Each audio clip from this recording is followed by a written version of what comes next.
जैसे sweet corn है या जेनेटिकली मॉडिफाइड फूड्स आने लगे आजकल। जेनेटिकली मॉडिफाइड मतलब जिसमें जीन्स में जाके चेंज किया जाता है। यूट्यूब पे एक वीडियो है पॉइजन इन द प्लेटर, थाली में जहर। उस मूवी को सभी को देखना चाहिए जो भी भोजन करते हों, जो नहीं करते हों वो ना देखें, क्योंकि उसमें बताया गया है कि अगर आप टमाटर भी खा रहे हैं या चावल भी खा रहे हैं तो चावल का जो जीन्स है उसमें एक पार्ट मछली का है, और मछली के जीन को और चावल के जीन को क्रॉस करके ये नया चावल बना है। ऐसे टमाटर में क्या किया है कि आधा जीन्स टमाटर का और आधा जीन स्तन का है मनुष्य के, उनको मिलाया तब ये टमाटर बना है नया। ऐसे ये स्वीट कॉर्न को भी मीठा बनाने के लिए इसमें जीन्स में परिवर्तन किया गया। ऐसे कई सारे बीटी ब्रिंजल, बीटी कॉटन आपने सुना होगा, इसके पीछे काफ़ी विरोध किया लोगों ने, जो लोग इसके जानकार हैं, लेकिन सरकार नहीं समझती क्या है ये। और इनसे जो रोग हो रहे हैं वो डॉक्टर्स को भी नहीं पता कि ये कौन सा रोग होगा, क्योंकि इस तरह का एक्सपेरिमेंट कभी पहले हुआ ही नहीं। ये नई चीज़ खाने में आई है तो उससे जो भी होगा। तो वो थाली में जहर वीडियो आप देख लेना, अभी समय अभाव के कारण नहीं तो आपको यहाँ थोड़ा सा बता सकते हैं। नेक्स्ट, और ये सफ़ेद जहर, ये आचर्षी कई बार बता चुके हैं कि जो शक्कर है वो एक सफ़ेद जहर है। फिर उसकी अपेक्षा क्या खा सकते हैं आप, तो गुड़ खाइए, ठीक, या खांड भी खा सकते हैं। दूसरा सफ़ेद जहर है नमक, आयोडीन युक्त जो नमक है वो भी जहर है, उसकी अपेक्षा आप सेंधा नमक या काला नमक खाएं। फिर तीसरा जहर है पॉलिश चावल। जब चावल को पॉलिश करते हैं तो उसके ऊपर जितना भी विटामिन्स का जो रहता है वो सब ख़त्म हो जाता है, और उसमें सिर्फ जो बचता है वो सब जहर के रूप में हमारे शरीर को ख़राब करता है। उसकी अपेक्षा या तो जो ढेकी का कुटा चावल होता है, लाल चावल है, वो खा सकते। फिर चौथा है गेहूँ। गेहूँ जितना पतला होगा उतना ज़्यादा नुकसान करेगा, और वैसे गेहूँ हमारे भारत का अन्न है ही नहीं। आचार्य जी कई बार इस पर बोल चुके हैं कि हमारे भारत के अन्न हैं मक्का, ज्वार, बाजरा, जौ, रागी, ये सब भारत के अन्न हैं, इनको ही खाना चाहिए। अन्यथा ये जो बीमारियां भी निरंतर बढ़ रही हैं उसका कारण ही ये है कि गेहूँ। और पांचवा जहर बताया दूध, जो विदेशी गायों का दूध होता है वो जहर है। उसकी अपेक्षा आप देशी गाय का दूध पिएंगे तो उसमें जहर नहीं है, जहर को ख़त्म करने की शक्ति है। नेक्स्ट, तो ये भक्तपान संयोग में आपने देखा, इसमें और भी बढ़ाते जाओ। जैसे केला है, अब ये केला हरा केले से कार्बाइड डाल के उसको पकाया जाता है। आपको पता है कि भोपाल गैस कांड हुआ था तो उस समय कौन सी गैस रिसी थी? वो गैस का उपयोग यहाँ केले पे होता है, उसको पकाया जाता है। तो यूनिफॉर्म कलर का जो एक से कलर का होता है वो केला आपको पसंद आता है, जबकि वो सबसे बकवास है, व्यर्थ है मतलब। और जो स्वयं डाल पे पका हुआ जिसमें छींट जितने होंगे उतना ज़्यादा फायदा करेगा। कैंसर से लड़ने की ताकत उस केले में होती है जिसमें ज़्यादा से ज़्यादा काले छींटे पड़े होंगे। नेक्स्ट,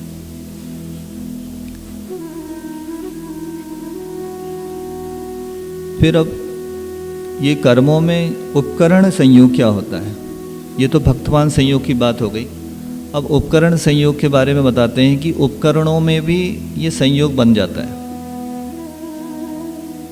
जैसे एल्यूमिनियम के बर्तन में आप भोजन पकाते हैं तो एल्यूमिनियम का इफेक्ट आपके भोजन पर आ गया। एक बीमारी होती है प्लम्बोसिस, सुना है आपने नाम? जो पाइप होते हैं लेड के, उनमें जो धातु रहती है, वो धातु पानी जब बहता है उनमें से तो वो धातु उसमें घुल जाती है, और वो पानी पीने से प्लम्बोसिस नाम की बीमारी हो जाती है।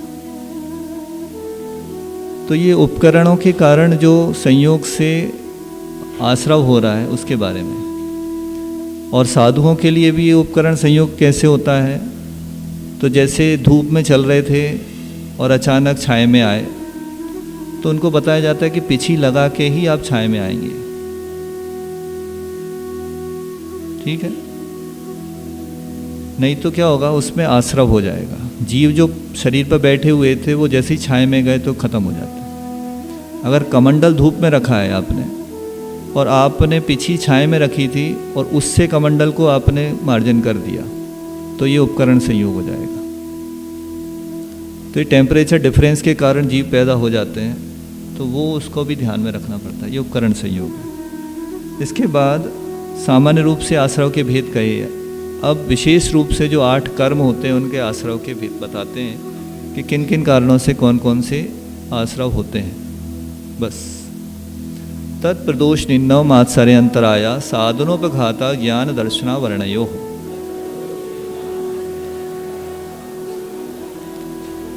तो 8 कर्म कौन से हैं तो सबको पता होगा, हालांकि ये आगे वाले सूत्र आगे अध्याय में आएगा, लेकिन यहाँ उसके आश्रव बताए हैं, बाद में बंद बताएंगे।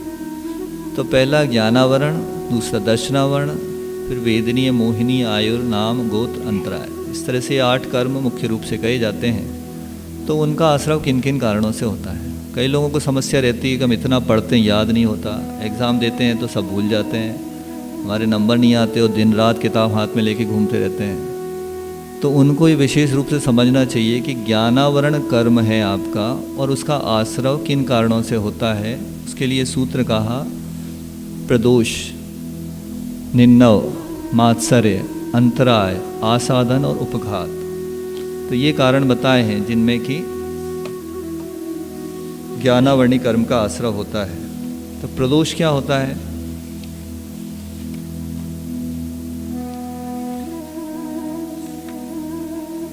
किसी के ज्ञान की महिमा को सुनने के बाद अंदर ही अंदर उससे एक जलन सी होती है कि भाई ये इसकी प्रशंसा हो रही है। तो जो डाह होती है, मुख से कुछ नहीं कह रहे लेकिन अंतरंग में कुछ फीलिंग अलग टाइप की हो रही, तो उसको बोलते हैं प्रदोष। फिर निन्नव, निन्नव मतलब छुपाना। आपको आता है, इसके बाद भी आप दूसरे के द्वारा पूछे जाने पर कह रहे नहीं मुझे नहीं आता, तो ये निन्नव। इसको आप वहाँ मत लगाना एग्ज़ाम हॉल में, नहीं तो लोग एग्ज़ाम हॉल में भी ये लगाने लगे, बोले निन्नव हो जाएगा बताओ मुझको। तो वहाँ अगर कोई बताता है तो आश्रव होगा। क्यों? वो बिना पढ़े पास हो जाएगा, उसको ना पढ़ने का निमित्त आप बने तो आपको दोष लगेगा उसका। समझ में आया? आपने एग्ज़ाम हॉल में बताया उसको तो उसने पढ़ा नहीं था और पास हो जाएगा तो अब पढ़ेगा भी नहीं। तो उसको ना पढ़ने के निमित्त आप बने तो आपको ज्ञानावर्णी कर्म बनेगा। इसलिए एग्ज़ाम हॉल में नहीं बताना। और एग्ज़ाम हॉल के पहले अगर कोई पूछता है कुछ भी और उस समय नहीं बताते तो फिर दोष लग सकता है निन्नव का। फिर शिक्षा गुरु या दीक्षा गुरु, इनका नाम छुपा लेते हैं लोग। इसमें एक बहुत अच्छी कहानी आती है, समय ज़्यादा हो गया लेकिन बाद में। मात्सर्य, मात्सर्य मतलब अभ्यास किया है जिस ज्ञान का और देने योग्य भी है, लेकिन किसी कारण से, जिस कारण से नहीं दिया जाता, मतलब वो व्यक्त रूप से जिसको जलन कहते हैं वो मात्सर्य कहलाएगा। अव्यक्त रूप से उसको प्रदोष कहते हैं और व्यक्त रूप से उसको मात्सर्य कहते हैं। फिर अंतराय डालना। अभी जैसे कुछ आप मूवीज़ में देखो तो उसमें ये बताते हैं कि उसने कुछ ऐसे चित्र दे दिए अपने मित्र को जिनको देख के वो भ्रमित हो गया, और वो भ्रमित हो गया, उसका पढ़ाई वढ़ाई से मन उठ गया। ठीक, तो इस तरह से उनको अंतराय कर दिया हमने, पढ़ने नहीं दिया। आपने इस तरह का संगीत बजा दिया कि सामने वाला पढ़ ना पाए, उसकी किताब छुपा दी, लाइब्रेरी में किताब थी वो आप लेके आ गए, आपको भले ही पढ़ना नहीं है, वो ना ले ले बस। तो इस तरह से विघ्न डालना किसी को पढ़ने में, वो अंतराय, ये ज्ञानावर्ण कर्म का आश्रय होता है। फिर आसादन, अगर दूसरा कोई ज्ञान का प्रकाश कर रहा है तब शरीर या वचन से उसका निषेध करना, ये आसादन कहलाता है। उपघात, जो प्रशंसनीय ज्ञान में दूषण लगाना, ये उपघात है। और शास्त्र का विक्रय करना, ये भी ज्ञानावरण कर्म का आश्रय होता है।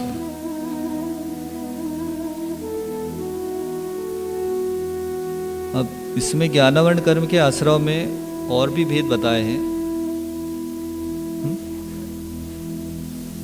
मात्सर बताए ना, व्यक्त रूप से अगर हमें किसी को देख के ऐसा लगता है कि मात्सर मतलब जलन सीधे सीधे आपको प्रकट दिखने लगे तो वो मात्सर्य कहलाए, और अप्रकट हो तो वो प्रदोष कहलाए। जैसे दोषारोपण भी करते हैं कि भाई उसको, हाँ हमें पता है उसको क्या आता है, कितना आता है, तो ये भी मात्सर्य कहलाएगा। ठीक। अब ज्ञानावरणी कर्म का आश्रम और भी कई कारणों से होता है। जैसे ये एक वैज्ञानिक है, अनुज नाम है इसका, इसने जेनेटिक साइंस में और क्रोमोसोम्स में स्टडी किया, डीएनए वगैरह की उसने स्टडी किया, और उसी के माध्यम से उसने वर्ल्ड के ऐसे 42 केसेस सुलझा दिए जो वर्ल्ड की पुलिस नहीं सुलझा पा रही थी। उसको ozone man of the award मिला, अमेरिका की क्राइम इन्वेस्टिगेशन सेल में अपॉइंट किया उसको, और ऐसे कई सारे सम्मान हुए उसके। तब उससे पूछा कि आपके 100% अंक पाए आपने, तो इसके पीछे रहस्य क्या था? तो उसने क्या जवाब दिया, ये अंडरलाइन है कि जिस परीक्षा को देकर मैं 100% अंक प्राप्त कर सफल हुआ हूँ, उसके लिए प्रवेश की पात्रता उन्हीं को है जो शाकाहारी हों, आलू प्याज लहसुन अथवा तामसिक आहार नहीं करते। क्यों? इससे क्रोध और तामसिक प्रवृत्ति पैदा होती है। ठीक। तो ये चीज़ें भी हमें प्रभावित करती हैं।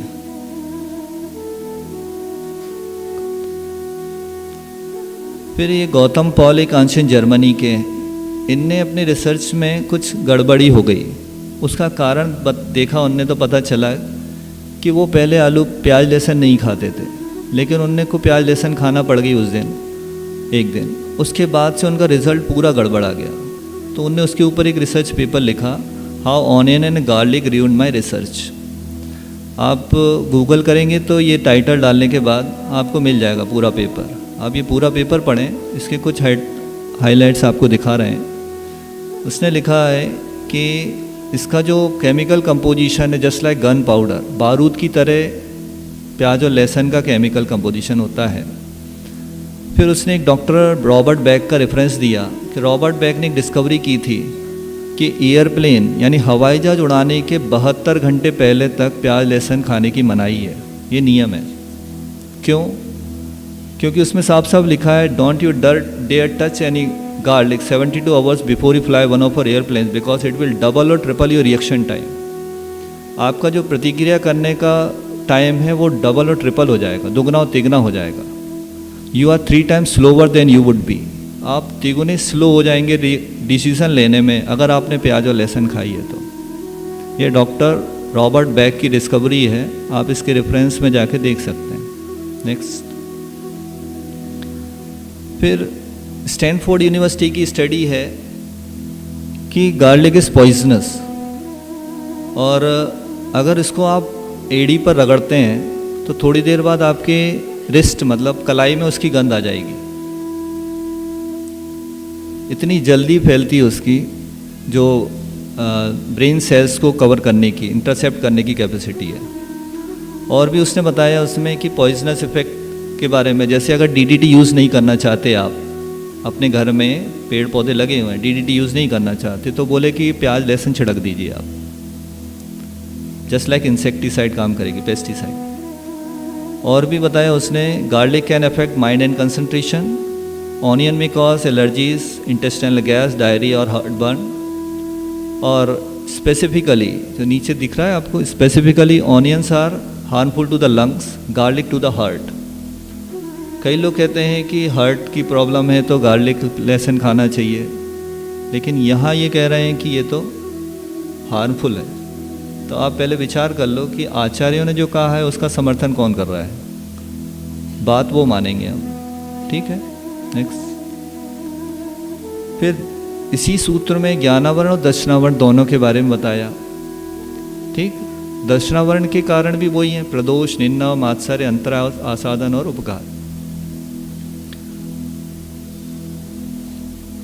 इसमें ज्ञानावरण के कारणों में कुछ और भी कारण बताए हैं।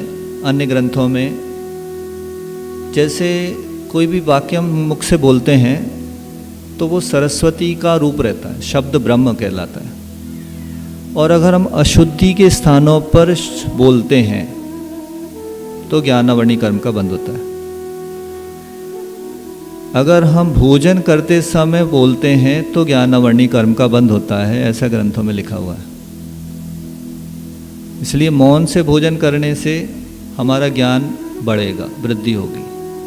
इसलिए जो अपने ज्ञान को बढ़ाना चाहते हैं वो इसको पे थोड़ा ध्यान दें। और ऐसे अशुद्धि वाले नहाने धोने मलमूत्र आदि में उस समय भी कोई भी शब्द अपने मुख से ना निकले, नहीं तो क्या होगा, ज्ञानावरणी कर्म का आश्रव होगा। और पिछली बार भी कुछ बताए थे ज्ञानावरणी कर्म के आश्रव में। फिर इसके बाद दर्शनावरणी कर्म के बारे में भी यही। दर्शनावरणी कर्म होता क्या है? चक्षु दर्शन और चक्षु दर्शन, इनमें आवरण हो, अवधि दर्शनावरण। फिर निद्रा निद्रा निद्रा, ये जो नींद आती है बार बार, आप बैठ के सुनना चाहते हैं लेकिन कोई है जो आपको बार बार झपकी दिलवाता है, वो क्या है? दर्शनावरण कर्म। इसका आश्रव आपने ही किया या किसी और ने? हमने ही किया है। तो कैसे होता है उसका आश्रव? तो इसके लिए ये कारण है, निन्नव प्रदोष ना, ये सारे प्रदोष निन्ना मात्सर अंतराय।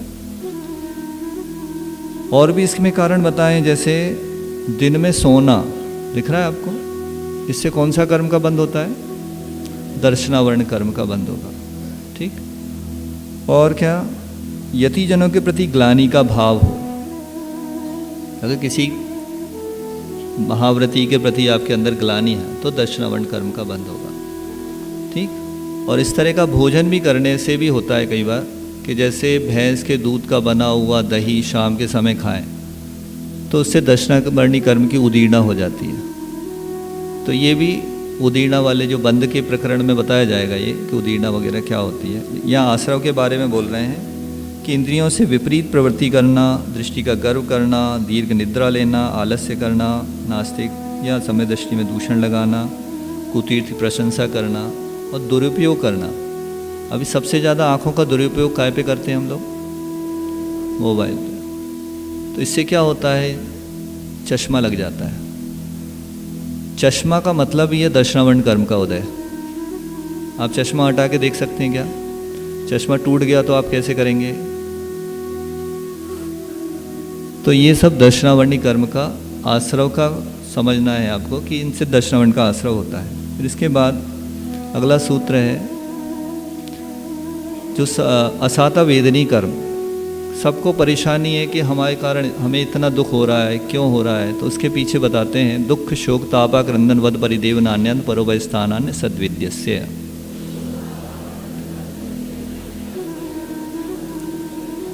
दुख शोक ताप अक्रंदन वद परिदेवन, ये सब अन्य को अपने को आत्म को, ठीक है, आत्म परो उभय, उभय माने दोनों को। तो स्वयं दुखी होना, शोक करना, ताप करना, आक्रंदन करना, वध करना और परिदेवन करना। ठीक। अब ये दुख, इनमें अंतर क्या है? तो पीड़ा रूप आत्मा का परिणाम दुख है। शोक क्या है? तो उपकार करने वाले का संबंध टूट जाने पर जो विकलता होती है उसको शोक कहते हैं, कि इसकी इंटेंसिटी थोड़ी थोड़ी बढ़ती जाएगी। ठीक। फिर उसके बाद अपवाद आदि का निमित्त से मन के खिन्न होने पर तीव्र पश्चाताप होना, उसको ताप कहते हैं। और फिर परिताप के साथ जो आंसू गिरने के साथ विलाप होता है उसको आक्रंदन कहते हैं, मतलब खुलकर रोना। फिर वध क्या है? तो आयु, इंद्रिय, बल और श्वासोच्छ्वास का पृथक यानी अलग कर देना, प्राणों को अलग करना, ये वध कहलाता है। और अत्यंत दुखी होकर रुदन ऐसा करना सुनने वालों का हृदय द्रवित हो जाए, इसको परिदेवन कहते हैं। तो ये इंटेंसिटी बढ़ती जा रही है। ठीक। इस तरह से जो भी क्रिया होती है उससे कौन से कर्म का बंध होता है? असाता कर्म का। ठीक। असाता कर्म का जब उदय आता है तो हम क्या करते हैं? आक्रंदन करते हैं, रोते हैं। रोइए तो फिर उससे कौन से कर्म का बंध हो गया? असाता। जब असाता को उदय आया तो आप क्या करेंगे? फिर रोएंगे। रोए तो फिर कौन से कर्म का बंद हो जाएगा? तो ये साइकिल चलती रहती है। अब इसको तोड़ना है तो क्या करना होगा कि असाता का जब उदय आए तब हम रोएं गाएं ना, ठीक। और एक लाइन ये बोलें कि दुनिया में कितना गम है, मेरा गम कितना कम है, ठीक। तो इसके बाद फिर साता वेदनी का आश्रव के लिए अगला सूत्र कहते हैं, भूत वृत्त्यनुकंपा दान सराग संयमादि योग शांति शौचमिति सद्विद्यस्य।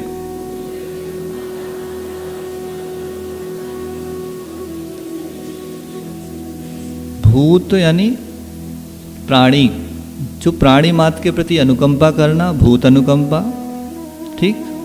और व्रतियों के प्रति अनुकंपा, फिर दान, सराग संयम आदि का योग। सराग संयम यानी राग सहित संयम, उसका आदि मतलब और भी उसमें ले सकते हैं, संयम असंयम भी ले सकते हैं, ठीक। और शांति, शांति मतलब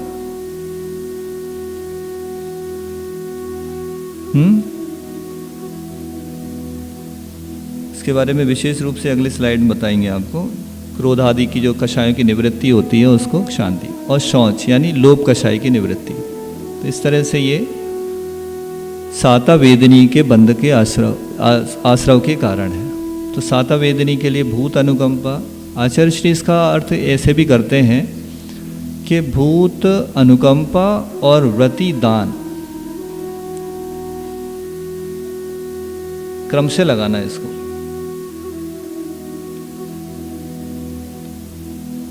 समझ में आया कि नहीं? मतलब आप कहोगे व्रति के प्रति अनुकंपा अच्छा नहीं लगता, हम उनके ऊपर दया करेंगे कि व्रति के ऊपर नहीं, तो भूत के ऊपर तो अनुकंपा, प्राणी मात्र के प्रति हमारे अंदर दया होना चाहिए और व्रति के प्रति दान होना चाहिए, ऐसा अर्थ लगाया आचार्य जी ने। फिर भूत किसे कहते हैं? ये समस्त प्राणियों पर दया। व्रतियों के प्रति अनुकंपा, ये इसका अर्थ क्या लेंगे? उनको दान या जो भी वयोवृत्ति आदि करना, वो सब। फिर दान अपनी वस्तु का पर के अनुग्रह के लिए देना, ये सूत्र आ गया क्या? स्वस्याति सर्गो दानम आगे आएगा। तो इस तरह से दान की परिभाषा क्या है? अपनी वस्तु का ध्यान पर के उपकार के लिए देना, ये दान कहलाता है। इसमें बहुत सारे अभी क्या कहना चाहिए मिसकंसेप्शन लोगों के हो गए हैं। वो दान क्या मानते हैं कि पड़ोसी की जेब से 1 रुपया निकाला और गुल्लक में डाल दिया, वो दान उसका कहलाएगा क्या? तो आप तो करते तो यही हो, चौके में गए भैया 1 गिलास दे दो, इधर से लिया महाराज जी को दे दिया, तो ये दान है क्या? नहीं है। तो फिर ये करेंगे रोज आप? अभी आचार्य जी की सबसे ज़्यादा परेशानी इसी से है, वो ढंग से आहार भी नहीं ले पाते और आप लोग सोचते हो कि हम पुण्य कर रहे हैं इसको, जबकि होता क्या है उसमें। इसके बाद सराग संयम, संयम का अर्थ होता है षटकाय के जीवों की रक्षा करना, और सराग संयम का मतलब राग सहित संयम को सराग संयम। आदि शब्द से संयम असंयम, अकाम निर्जरा, बाल तप, ये सब लेना है। संयम असंयम जानते हैं आप लोग? एक देश विरत होना, अणुव्रत आदि लेना, ये संयम असंयम। अकाम निर्जरा यानी परतंत्रता के कारण कष्ट को सहन करना।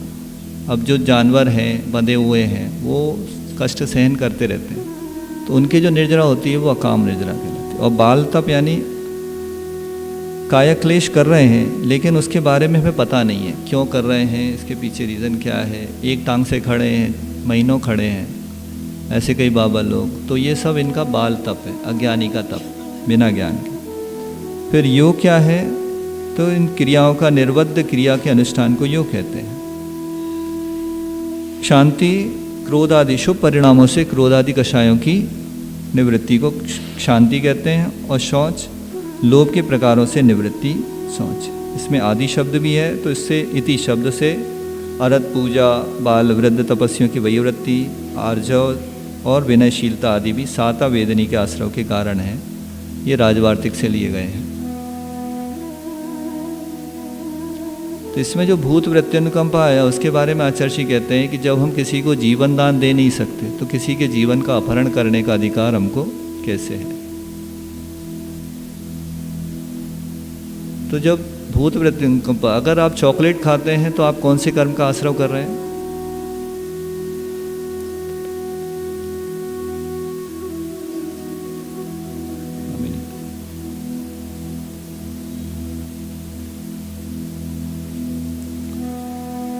कौन से असाता वेदनी कर्म का आश्रय कर रहे हैं? अगर चॉकलेट खा रहे हैं और बिस्किट खा रहे हैं तो असाता वेदनी का, पिज़्ज़ा खाते हैं तो, और मैकडॉनल्ड्स का कोई भी आइटम है उसमें बताया जाता है कि 67,000 cows are slaughtered per day for McDonald's.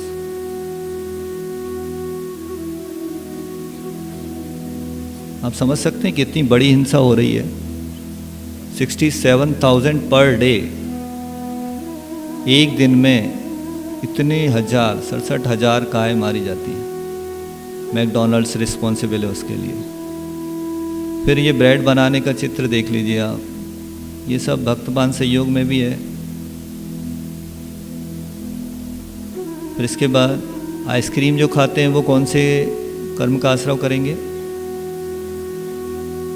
क्योंकि वो भी भूत प्रत्यनुकंपा दान में आ रहा है क्या?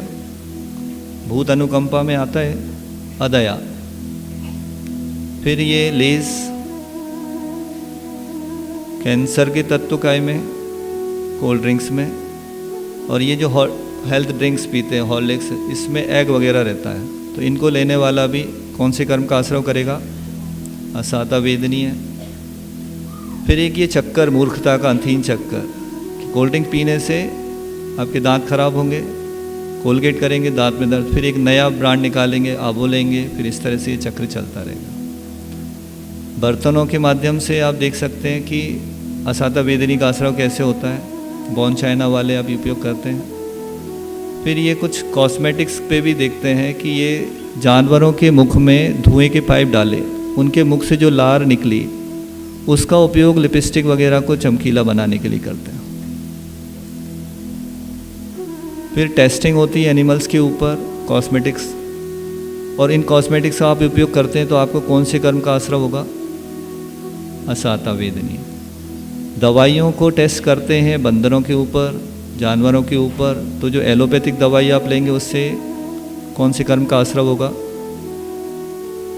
तो कई लोग कहते हैं कि हम तो दर्द दूर करने के लिए दवाई ले रहे हैं। दर्द दूर उससे होगा क्या? आपके असाता कर्म के उदय से आपको पीड़ा हो रही है और आपने दवाई ली, उससे कौन सा कर्म बन रहा है? असाता। तो और आप कर्म बांधते जा रहे हैं। ये more than 100 million animals die every year. हर साल 100 सैकड़ा इतने मतलब लाखों जानवर मारे जाते हैं टेस्टिंग करने के। तो ये जानवरों पे टेस्ट होते हैं जिनको कि आप देख सकते हैं। और ये जो आप प्रसाधन यूज़ करते हैं इनमें चर्बी होती है। जितने भी साबुन उपयोग करते हैं वो सब में सूअर की चर्बी, जानवरों की चर्बी मिलाई जाती है। और जो कपड़े धोते हैं, अधिकतर ब्रह्मचारियों के कपड़े एकदम जगमग झमक दिखते हैं। उनसे पूछो कौन सा सर्फ का आप वॉशिंग पाउडर का उपयोग करते हो, तो वो कोई एरियल सर्फ एक्सेल कहेंगे। उसमें चर्बी का तेल अवश्य डाला जाता है। और ये चीज़ वैभव देवल एक सज्जन है, उनसे बात हुई कि आप ऐसा कुछ कर सकते हैं, तो उनने एक निर्दोष वॉशिंग पाउडर बनाया है। मुझे लगता है एकमात्र ऐसा वॉशिंग पाउडर है जिसमें चर्बी का तेल नहीं है। बाकी सारे वॉशिंग पाउडर में चर्बी का तेल पाया जाता है। और विम बार बर्तन साफ करने के जो हैं उसमें भी ये सब रहता है। तो ऐसे शुद्ध प्रसाधन आपको चाहिए तो आपको थोड़ा सा पुरुषार्थ करना चाहिए, अन्यथा आपके कर्म का असर बहुत तीव्र होगा। अब इसमें दूसरा जो पॉइंट बताया था साता वेदनी में दान, तो दान करने से साता वेदनी कर्म का बंद होता है। उसमें भी तीव्र मंद ज्ञात अज्ञात भाव आप लगाएंगे तो उसमें भी अंतर आएगा। तो दान देने की कंडीशंस क्या है? दान 4 प्रकार के होते हैं मूल रूप से, आहार, औषध, ज्ञान और अभय। आहार दान की कंडीशन में बताते हैं कि 7 गुणों से सहित हो और 9 भक्ति पूर्वक हो, तो ही आहार दान का फल अच्छा मिलता है। अन्यथा सबको याद होगा, आर्जव के दिन बताया था हमने। और 7 गुण कौन से होते हैं, किस किस को याद है? सभी लोग दान करते हैं तो कम से कम गुणों को तो पता होना चाहिए आपको। श्रद्धा, भक्ति, तुष्टि, विज्ञान, अलुब्धता, क्षमा, शक्ति, ये मूलाचार की टीका के अनुसार। और ये जो सामने दिख रहा है ये रत्नकरंडक श्रावका के अनुसार है, इसकी टीका में लिखे हुए। फिर अगला सूत्र है दर्शन मोहिनी कर्म। मोहिनी कर्म के 2 भेद हैं, दर्शन मोहिनी और चारित्र मोहिनी। दर्शन मोहिनी कर्म का आश्रव कैसे होता है? तो केवली श्रुत संग धर्म देवा वर्णवादो दर्शन मोहस्य।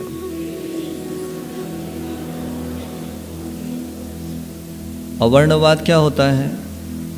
तो अन्यथा निरूपण करना। किन किन के बारे में? केवली भगवान, श्रुत यानी शास्त्र, संग यानी श्रवण का समूह, धर्म और देव, देवगति आदि के जो देव हैं उनके बारे में अन्यथा निरूपण करने से दर्शन मोहिनी कर्म, इसको नॉर्मली आप लोग मिथ्यात्व कहते हैं। मिथ्यात्व का बंध किन कारणों से होता है? तो ये 5 मुख्य कारण बताएं। ठीक, कैसे होता है इनका? तो जैसे किसी ने कहा कि पंचम काल में साधु होते ही नहीं है, पंचम काल में सच्चे साधु नहीं पाए जाते, तो इस तरह के जो कथन हैं, या सिद्धशिला ऐसी होती है, ऐसे वो बहुत सारे, अभिषेक पूजन का अंग नहीं है, तो ये सब क्या है? अवर्णवाद है। अवर्णवाद की बहुत लंबी सूची बन सकती है। जैसे एक शास्त्र में एक जगह आया, करुणा भावो ही मोह, करुणा भाव ऐसा लिखा हुआ, तो अर्थ निकाला करुणा का भाव मोह का चिन्ह है। समझ रहे हैं? अगर आपके अंदर करुणा है तो आप मोह कर रहे हैं, ये मोह का चिन्ह है, ऐसा अर्थ निकाला। जबकि सही अर्थ क्या है? करुणा का अभाव। अब संधि हो गई तो दोनों में क्या बनेगा? करुणा भाव। करुणा का अभाव की संधि करोगे तो भी करुणा भाव निकलेगा, और करुणा का अभाव दोनों में करुणा भाव शब्द हो जाएगा संधि कर। तो ये अलग अलग अर्थ जो निकाल रहे हैं। ऐसे स्वयंभू स्तोत्र में देख रहे थे प्रभाचंद्राचार्य की टीका संस्कृत में, तो उसमें वासुपूज्य भगवान की जो स्तुति करने की उत्थानिका थी, संस्कृत में जो लिखा है वो हिंदीकार जो पंडित जी ने किया उसका, तो उसमें उसका अर्थ बदल दिया उनने। क्यों? उनको अपने पंथ का व्यामोह था कुछ, लेकिन उससे उन्हें कौन से कर्म का बंद कर लिया? दर्शन मोहिनी कर्म। क्यों? अवर्णवाद कर दिया। ऐसी सागर धर्मामृत ग्रंथ में एक जगह आचार्य जी ने बताया था कि जैसे अन्य धर्म का, अन्य मत का कोई व्यक्ति जैन मत में आना चाहता है तो उसकी एक विधि दी है उसमें। उसका हिंदीकार ने हिंदी अनुवाद नहीं किया, बाकी पूरा किया वो अनुवाद, उस पार्ट का नहीं किया। क्यों नहीं किया? आप समझ सकते हैं। तो ये क्या है? ये श्रुत का अवर्णवाद है। तो ऐसे ही संघ के बारे में लोग कहते हैं कि ये संघ अच्छा, ये संघ अच्छा नहीं है। तो इसके बारे में भी कई लोगों को पता नहीं होता कि एक्चुअली साधु की परिभाषा क्या है। मंदिर में ना करने योग्य बातें कौन कौन सी हैं, या आसाधना दोष कहलाते हैं, कई मंदिरों में लिखी भी मिलती हैं। तो ये सब आप पढ़ें और फिर उसके हिसाब से करें तो आपको ये दर्शन मोहिनी का, दर्शन मोहिनी का मतलब मिथ्या तो कितना बन सकता है? ज़्यादा ज़्यादा 30 कोड़ा कोड़ी सागर तक आपको सम्यक दर्शन नहीं होने देगा वो। आप कितना प्रयत्न कर लो आपको सम्यक दर्शन नहीं होगा। एक विद्वान है, बहुत विश्व विख्यात कह सकते हैं उनको, विद्वान अब तो नहीं है वो, उनने एक जगह लिखा, बताया कि मुझे ऐसा लगता है कि अभी मेरे ऊपर से मिथ्यात्व का पर्दा उठ नहीं पाया। तो इतना कहने का साहस भी कम लोग कर पाते हैं, लेकिन उनने किया। सब ज्ञान है उनको, इसके बाद भी वही लिख रहे हैं कि मिथ्यात्व का पर्दा अभी मेरे अंदर से नहीं उड़ा है। इस तरह से मंदिर में ना करने योग, फिर गुरु विनय, गुरु के सामने कैसे करना, क्या बैठना। कभी भी गुरु के सामने पैर के ऊपर पैर रख के सामने नहीं बैठना, उनको अपना पैर नहीं दिखना चाहिए, पंजा नहीं दिखना चाहिए। पालती मार के बैठो तो पैर नीचे हो, जैसे इस तरह से ये बैठना गुरु के सामने परमिट नहीं है, ठीक। और विनय से बैठना, पालती मार के बैठना, सीधे बैठना, ये सारी चीज़ें जो है हमें कौन सा आश्रव कराएंगी? अगर नहीं करते आप तो ये दर्शन मोहिनी का आश्रव करा देगी आप, ठीक है। फिर इसमें संघ के बारे में थोड़ी सी डाउट है, ये कहती ये संघ अच्छा है, वो संघ अच्छा है, ये मुनि अच्छे हैं, वो मुनि नहीं है अच्छे या। तो इसके बारे में एक गाथा, एक जो सूत्र आने वाला है तत्वार सूत्र के अध्याय 9 में, पुलाक बखुशकुशी निर्गंध स्नातक निर्गंथा। इस सूत्र की जब व्याख्या हमने पढ़ी तो हमें बहुत आश्चर्य हुआ। तो इसे 5 प्रकार के भावलिंगी मुनि बताए हैं कि बकुश, पुलाक, बकुश, कुशी, निर्गंथ, स्नातक, ये 5 निर्गंथ होते हैं। मतलब ये भावलिंगी मुनि की इनकी डेफिनेशन क्या दी है? तो पुलाक, पुलाक के बारे में जो लिखा हुआ है, मलिन तंदुल के समान व्रतों में मलिनता लाने वाले पुलाक कहलाते हैं। देखने वाला क्या देखेगा कि इनके व्रतों में मलिनता है, ये सच्चे साधु नहीं है। लेकिन यहाँ क्या लिखा है कि ये भावलिंगी मुनि है लेकिन फिर भी व्रतों में मलिनता है। फिर बकुश मुनि के बारे में उसमें लिखा है कि बकुश मुनि क्या करते हैं? शरीर और उपकरणों की शोभा बढ़ाने में लगे रहते हैं, असंयतों परिवारजन से घिरे रहते हैं, मोह के चित्र विचित्र भावों से युक्त होते हैं। कोई विद्वान पंडित अभी देखेंगे ऐसे महाराज को, वो क्या कहेंगे? ये मिथ्या दृष्टि है, द्रवलिंगी है। लेकिन इस ग्रह दिखाने के बाद वो क्या कहेंगे कि शायद वो गलत महसूस कर रहे थे। तो ये चीज़ें लोगों को बताई नहीं जाती और इसके कारण वो आराम से कहने लगते हैं कि पंचम काल में साधु नहीं होते।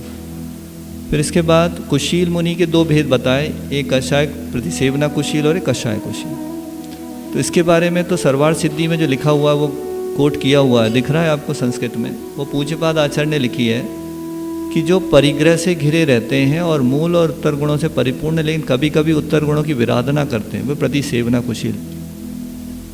तो ये द्रवलिंगी है कि भावलिंगी? भावलिंगी है, लेकिन फिर परिग्रह से घिरे रहते हैं, इसका मतलब क्या है? उत्तर गुणों में विराधना करते हैं। तो ये हमारे बस की बात नहीं है कि हम पकड़ पाएँ कौन भावलिंगी कौन द्रवलिंगी। और इसके विपरीत एक और बात आती है कि अभव्य मिथ्या दृष्टि मुनि 9वें ग्रेवेक तक कैसे जाता है। तो वो कैसे बताते हैं? 9वें ग्रेवेक में मुनि बन के ही जाया जा सकता है। तो उसके लिए मुनि बन के घोर तपस्या करना, इतनी कठिन तपस्या करना कि घानी में पेल दे उफ ना करे, पूरी खाल खींच के मिर्च डाल दे तो उफ ना करे, वो मुनि 9वें ग्रेवेक जा सकता है। और अंतरंग में क्या है उसके? गुणस्थान कौन सा है? पहला, द्रवलिंगी है। तो ऊपर की क्रियाओं से आप नहीं पता कर सकते कि कौन सा साधु द्रवलिंगी है कौन सा भावलिंगी है। ये सिर्फ केवली भगवान का गम्य विषय है। तो इसलिए ये जो संघ का वर्णवाद है, ये कौन से कर्म का आश्रव कराएगा? दर्शन मोहिनी कर्म का। अब चारित्र मोहिनी कर्म के बारे में बताते हैं। कषायोदया तीव्र परिणाम चारित्र मोहस्य। चारित्र मोहिनी कर्म का आश्रव होता है कषाय के उदय से होने वाले तीव्र आत्म परिणामों के द्वारा। अब कषाय करना कराना या इस तरह से उसके भेद बता दिए। फिर आयु कर्म आता है। आयु कर्म में कितने भेद हैं? 4। तो नरकायु का पहले बताते हैं। बहवारम परिग्रहत्वम नरकस्य आयुषः। बहुत आरम बहुत परिग्रह पने से नरकायु का बंद आश्रय होता है। हम तो ये सोचते थे कि नरक कौन जाता है? जो बहुत लड़ता झगड़ता होगा, मारता पीटता होगा, वो जाता है। ऐसे आप लोग सोचते थे क्या? यहाँ क्या लिखा है? बहुत आराम बहुत परिग्रह से नरकायु हो जाता है। ये सूत्र पढ़ के बहुत आश्चर्य होता है। लोग ये सोचते हैं कि हम तो कुछ नहीं कर रहे, हम क्यों नरक जाएंगे। जो सबसे ज़्यादा काम धंधे में लगा रहेगा वो बहुत आराम बहुत परिग्रह कर रहा है। जिसके पास सबसे ज़्यादा परिग्रह है वो नरक जाएगा, जिसके पास कम है वो नहीं जाएगा। तो इस सूत्र पे थोड़ा ध्यान देना चाहिए सबको कि आचार्य उमा स्वामी को सिर्फ यही कारण दिखे, बाकी कोई कारण नहीं लिखे उनने। तो इसके पीछे रहस्य क्या है कि बहुत आराम दिन रात काम धंधे में लगा रहता है, खूब पैसा इकट्ठे करने में लगा रहता है, उसको नरकाय का आश्रय होता है। फिर तिरेंच आयु का आश्रय में माया तैरेगी होनस से। माया त्रियंच आयु का आश्रव है, छल कपट करना, ठीक, तो उससे त्रियंचायु का बंध होता है। और मनुष्य गति का, मनुष्यायु का तो अल्पारम परिग्रहत्व मानुषस्य, अल्पारम और अल्प परिग्रह पने से भाव से मनुष्यायु का बंध होता है। और मनुष्यायु का बंध कैसे होता है? स्वभाव मार्दवंच, अगर आपका स्वभाव से मृदुता है तो फिर अगले भाव में आपको मनुष्यायु का आश्रय हो जाएगा। फिर इसके बाद एक जनरल सूत्र सभी आयु का आश्रय होता है, निश्शील व्रतत्वंच सर्वेषां, शील रहित और व्रत रहित होना ये सब आयु का आश्रय का कारण है। फिर देवायु का बंध का कारण सराग संयम, संयमा संयमा, काम निर्जरा बाल तपांसी दैवस्य, सराग संयम, संयमा संयम, अकाम निर्जरा और बाल तप, ये देवायु के आश्रय के कारण है। इसकी डेफिनेशन पहले बता दी, उसमें सराग संयम आदि बताया था, उसमें संयम संयम वगैरह। फिर देवायु का विशेष रूप से बंध कहा क्या किसको होता है? तो सम्यक त्वंच, सम्यक भी देवायु का आश्रय का कारण है। सम्यक दृष्टि जीव अन्य गतियों में नहीं जाता। अगर उसने पहले आयु का बंध कर लिया फिर सम्यक दर्शन हुआ तो अलग बात है, लेकिन सम्यक दर्शन होने के बाद वो नियम से देवगति में ही जाएगा। फिर इसके बाद एक ये डॉक्टर योशिनोरो उमी, ये नोबेल प्राइज़ मिला इनको 2016 का। किस बात पे मिला?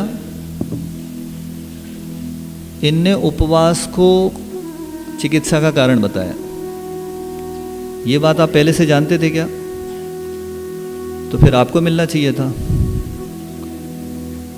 आपको क्यों नहीं मिला और इनको क्यों मिला? तो ये सब विषय है खोज का, कि हम अपने सिद्धांतों पर विश्वास नहीं करते और इसको ऐसा हल्के में लेते हैं, और दूसरे लोग इसको अध्ययन का विषय बना के। अभी जर्मनी में कई लोग संस्कृत सीख रहे हैं, बच्चे को संस्कृत पढ़ाई जा रही है, क्योंकि वहाँ पर ताड़पत्री ग्रंथ बहुत सारे ले जा चुके हैं यहाँ से।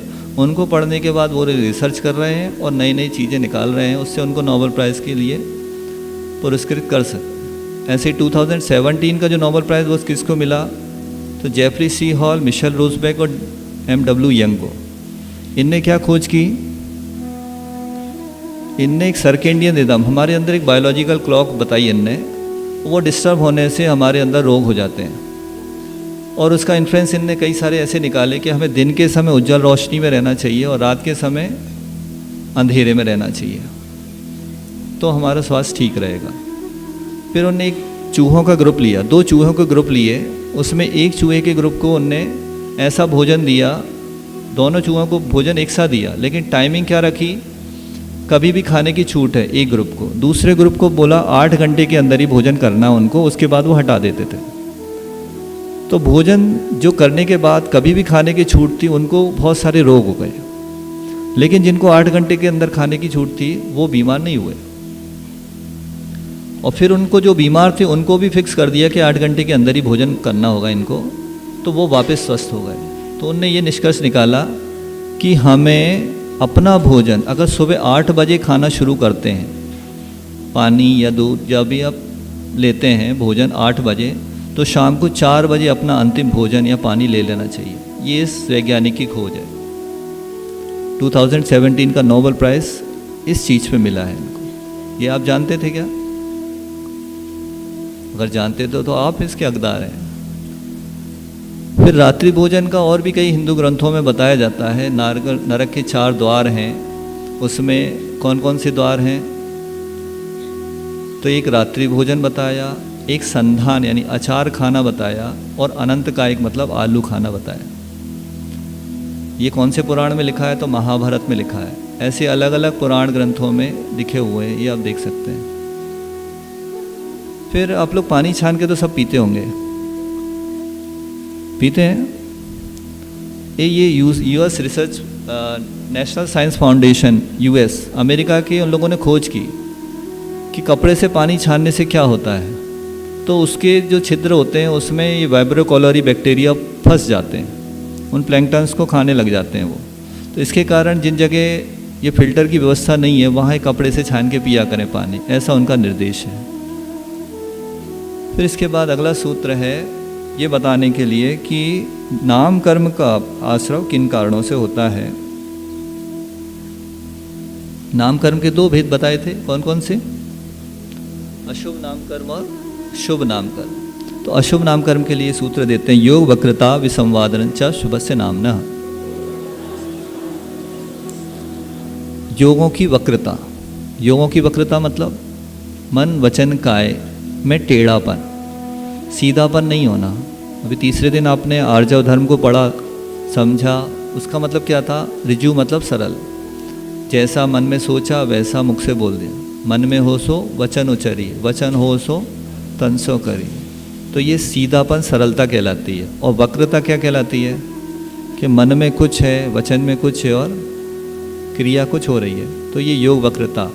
और विसंवाद, विसंवाद मतलब दूसरा अच्छे कार्य कर रहा है तो उसको गलत कार्य में लगाने के लिए कहना, तो ये विसंवाद या शुभ नाम कर्म के आश्रव के कारण है। इसके विपरीत क्या होगा? तो शुभ नाम, तद विपरीतम शुभस्य। तो योगों की सरलता और अविसंवाद से शुभ नाम कर्म का बंध होगा। ठीक है, तो योग वक्रता और विसंवाद में अंतर क्या है? तो यद्यपि विसंवादन का समावेश हो सकता है उसमें, अलग से कहने का कारण क्या है? तो ऐसा कहना दूसरों से, दूसरों के लिए वैसा कहना विसंवादन है। आप अंतरंग में कुछ भी कर रहे हो मायाचारी, वो आपकी योगों की वक्रता कहलाएगी, लेकिन वैसा आइडिया दूसरों को भी दे देना, ये विसंवाद है। इससे अशुभ नाम कर्म का बंध होगा। और भी इसमें बहुत सारे और भी कारण है। च शब्द से चुगलखोरी करना, चित्त की अस्थिरता, झूठे मापतोल का निर्णय, दूसरे को धोखा देना, इससे अशुभ नाम कर्म का बंध होता है। नाम कर्म का काम क्या रहता है ये पता है आपको? नाम कर्म से शरीर आदि की रचना होती है। ठीक है, जैसे आपको हाइट कैसी मिली, कम ज़्यादा क्यों मिली, आपका रंग गोरा काला क्यों हुआ, ये कौन डिसाइड करता है? नाम कर्म। तो हमारे शरीर की रचना कैसे होती है? मूल रूप से ये नाम कर्म से। शुभ होगा तो शुभ नाम कर्म और अशुभ नाम कर्म होगा तो अशुभ शरीर की रचना होगी। इसके बारे में एक वैज्ञानिक ने कुछ खोज करके बताया है, डॉक्टर मसारू एमोटो। हमारे शरीर में 72% पानी होता है, पता है सबको? बचपन में 90% तक रहता है, जब बच्चा पैदा होता है 90% पानी होता है, और बुढ़ापे में जब झुर्रियाँ आ जाती हैं उस समय 50% तक कम होता चला जाता है। तो नॉर्मल एवरेज आप मान लो 70 to 75% पानी होगा हमारे शरीर में। ठीक है, तो उस पानी से हमारा शरीर बना हुआ है। अब उस पानी पर वर्ड्स का क्या प्रभाव होता है, इसकी खोज की मसारू इमोटो नाम के जापानीज साइंटिस्ट ने। उनने वीडियो देखा, उनने खोज की इसमें। तो उनने एक काम किया, एक सैंपल लिया पानी का एक झरने से, He brings the water back to the institute और as उसके specimen. उनने 50 ड्रॉप्स बनाए। 50 ml की बॉटल से उनने उसकी सैम्पलिंग की और एक एक ml की एक एक ड्रॉप बनाई। Then he squirts 1 milliliter of water onto each petri dish. और इन्हीं सभी सैंपल्स को उनने -25 डिग्री सेंटीग्रेड पर फ्रीज करने रख दिया। ठीक, और उसको 3 घंटे बाद निकाला और -5 डिग्री सेंटीग्रेड रूम टेम्परेचर पे उनने माइक्रोस्कोप के नीचे रखा। हाई स्पीड फोटोग्राफी माइक्रोस्कोप के नीचे जब इनको देखा गया तो उसके चित्रों में कुछ दिखा उनको। आवाज बढ़ा सकते हैं? The petri dishes are placed inside a freezer in the laboratory and frozen at -25 degrees centigrade. उसको -25 डिग्री सेंटीग्रेड पर फ्रीज करने रख दिया उन्होंने। फिर -5 रूम टेम्परेचर पे इनने इसको निकाल के माइक्रोस्कोप के नीचे रखा। -5 degrees centigrade. 3 hours later, we examine the tip of each तो ये ice जो block पानी by की बूंद फ्रीज हो गई थी, under a microscope. उसका चित्र कैसा दिखा उसके बारे में उन्होंने स्टडी The किया। crystals start to grow and expand as the temperature of the ice tip rises under the microscope. Usually, however, of the 50 ice blocks that we have to work with, only a few reveal their beautiful hexagonal crystals on camera. What kind of crystal will the water from Shiraido no Taki Falls show us? ये इस तरह का चित्र दिखा उनको जो पानी की बूंदों को उनने बनाया था।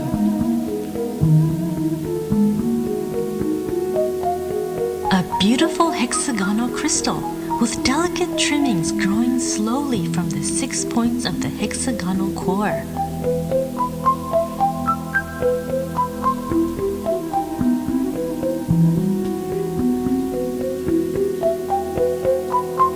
तो आप कहेंगे इसमें कौन सी विशेष बात है, तो वो आगे बताते हैं इसमें कि उनने उसका प्रभाव बताया इसमें।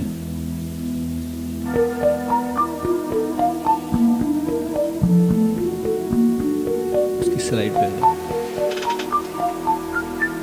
In one quick moment, our researcher identifies a sparkle and photographs it, all within minutes, while the crystal continues to grow and expand before it returns to its liquid state.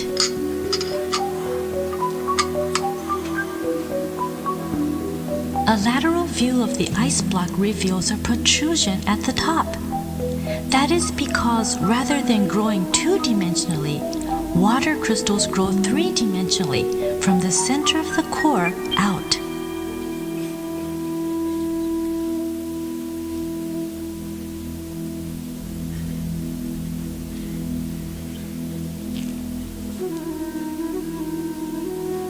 तो ये जो चित्र दिख रहा है आपको, ये पानी की बूंद का चित्र था जब उनने साधारण रूप से उसमें कोई संस्कार नहीं किए।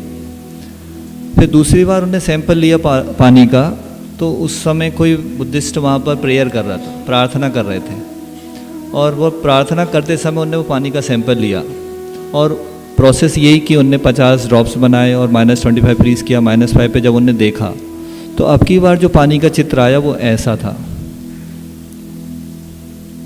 आपको आश्चर्य हो रहा होगा इसको देख के। ये किसका प्रभाव है?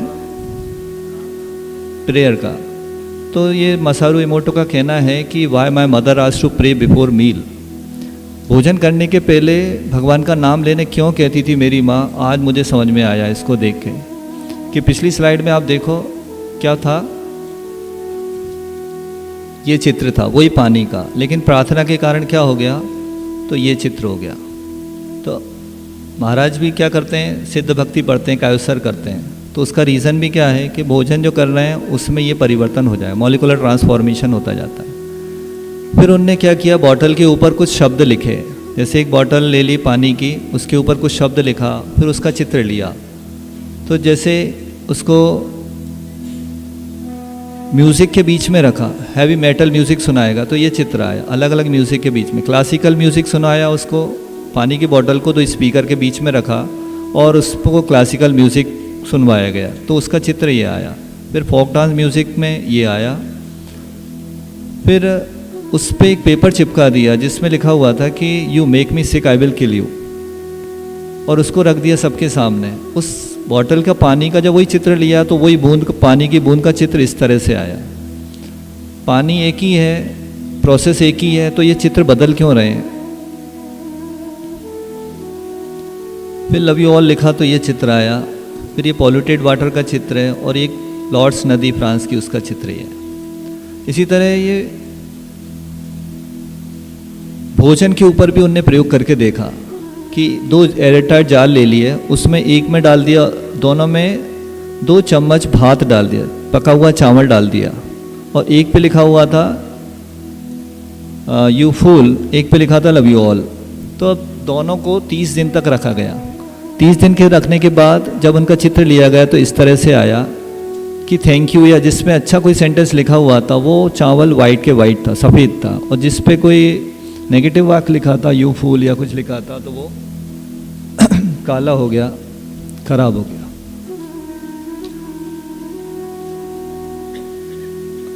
अब अगला सूत्र देखते हैं जिसमें दुनिया में तहलका मचाने वाला कर्म है ये, जिसने प्राप्त कर लिया वो पूरी दुनिया को हिला सकता है, वो है तीर्थंकर नाम कर्म। तो ये विशेष रूप से आप लोग पढ़ेंगे। दर्शन विशुद्धिर विनय संपन्नता शील वृत्तिश्वनति चारो वीक्षण ज्ञानोपयोग संवेगों शक्ति तस्त्याग तपसी साधु समाधिर्वय्य वृत्तकरण मरहदाचार बहुश्रुत प्रवचन भक्तिरावश्यका परिणार मार्ग प्रभावना प्रवचन वत्सरत्वमिति तीर्थ करत्वस्य।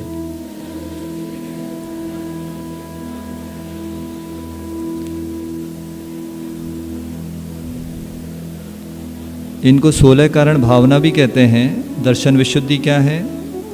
तो जिनेन्द्र भगवान द्वारा कथित जो उपदेश है, मार्ग है, उसमें 8 गुण सहित रुचि रखना, ये दर्शन विशुद्धि भावना। विनय संपन्नता, ज्ञान और ज्ञानी के निमित्त से जो भी हैं उनमें विनय रखना। कषाय की निवृत्ति होना, आदर सत्कार करना, विनय संपन्नता। शील वृत्तिशन अतिचार, शील और व्रतों में अतिचार ना लगने देना, शील वृत्ति। अभीक्ष ज्ञानोपयोग, ज्ञान भावना में नित्य तत्पर रहना।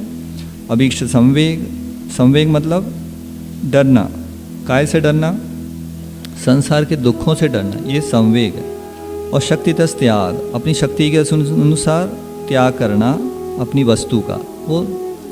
फिर शक्तितस तप, अपनी शक्ति को ना छिपाकर तप आदि करना, ये शक्तितस। साधु समाधि, तो व्रतशीलों से समृद्ध मुनिगण के तप में कोई बाधा उपस्थित हो जाए तो उसका निवारण करना, ये साधु समाधि भावना है। वैयवृत्तिकरण, भावना का मतलब ये नहीं होता कि सिर्फ मन में बैठ के सोचना। अभी लोगों की धारणा क्या है? भावना मतलब बस सोचना, क्रिया भी भावना होती है।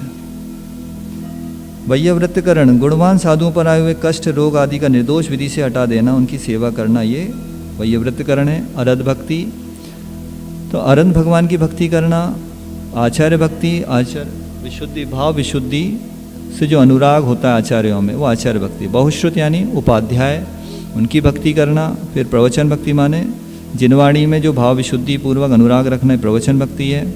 आवश्यक अपरिहार्य भावना मतलब आवश्यकों का यथाकाल उत्साहपूर्वक करना, जो छठ आवश्यक हैं उनका निर्दोष रूप से यथाकाल करना। फिर मार्ग प्रभावना, मार्ग की प्रभावना के लिए ज्ञान, तप, दान और पूजा द्वारा धर्म का प्रकाश करना, मार्ग प्रभावना। और 16वां प्रवचन वत्सलत्व, वत्स यानी होता है बछड़ा, ठीक है। तो जो अपने साधर्मी भाई है उनसे बिना अपेक्षा के प्रेम करना, वो प्रवचन वत्सलत्व कहलाता है। फिर अगला गोत्र कर्म के आश्रव के कारण बताते हैं। परात्म निंदा प्रशंसे सदसद गुणोच्छादनोद्भावने च नीचे गोत्रस्य।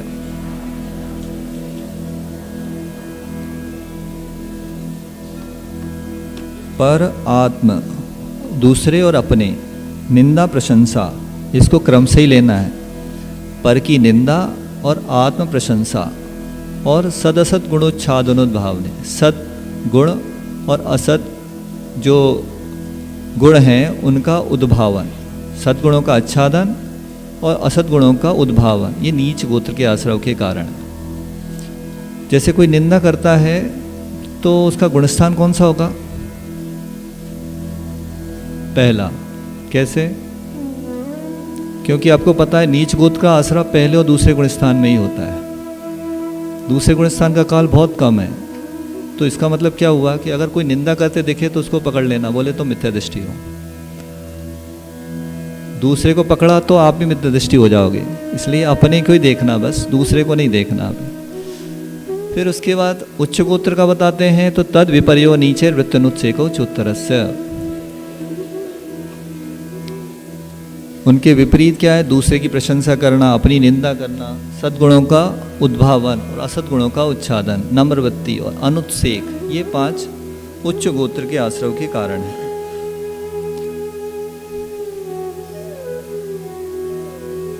फिर ऐसे जो भी वक्रता वाली बात आई थी इसमें दूसरे की प्रशंसा, तो एक पुस्तक है you can heal your life, Louise Hay ने लिखी है ये।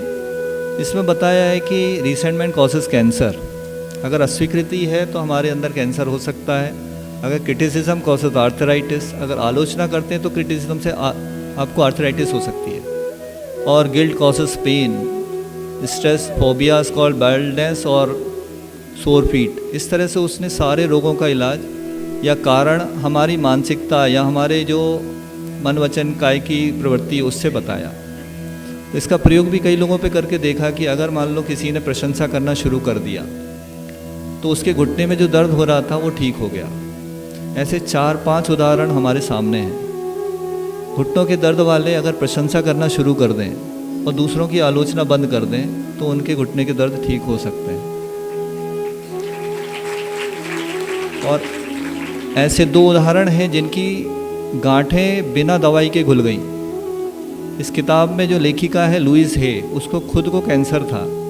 उसने स्वयं का कैंसर सिर्फ विचारों से ठीक किया। इस पुस्तक के अंत में एक बहुत बड़ी सूची है, ऑल इज़ वेल टेबल नाम दिया उसने, कि उसमें लिखा हुआ है कि आपके रोग इस विचार से ये रोग हो रहा है और नई विचार प्रक्रिया ये विचार से आपका ये रोग ठीक हो जाएगा। तो अपने रोगों का आप विश्लेषण करके और अपने विचारों में जब परिवर्तन करेंगे तो ये ठीक हो सकता है। फिर इसके बाद अंतिम सूत्र है विघ्न करणम अंतरायस्य। तो विघ्न करना ये अंतराय का कारण है। तो अंतराय कर्म जो है 5 प्रकार के हैं, दान, लाभ, भोग, उपभोग और वीर।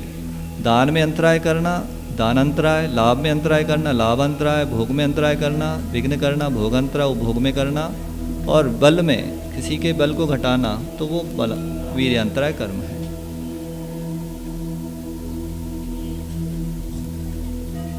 तो इस तरह से ये 6वां अध्याय पूर्ण हुआ।